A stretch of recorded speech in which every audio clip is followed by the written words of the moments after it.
Hello guys, ये देख सकते हो आप में टेस्टिंग इस तरह से होती है। प्लम्बर नहीं है, मैं चाहता हूँ वीडियो बना रहा हूँ। जब ग्लास आए आप लोग तो ये देखो, यहाँ से मतलब इस तरह लगा देते पाइप को, फिर जाके चेक करते हैं अंदर मतलब पानी फुल हो जाता है फुल करके इसमें।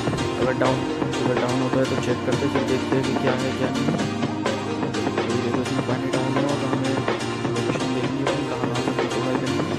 वो तोड़ते हैं, देखो अंदर दिखाता हूँ गाइस। ये फ्लो ड्रेन है, इसको हम तोड़ रहे हैं। तो यहाँ पे हमें डाउट है कि लीकेज है, यहाँ पे इसकी अप्लाई कर रहे हैं, देख सकते हो आप।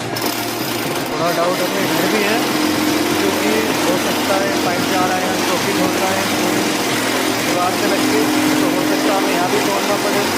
पाइप देखते हैं, उसके बाद पता चलता है। डाउट अपना इधर ही है, इस रोटरी में चेक करते हैं, बताते हैं।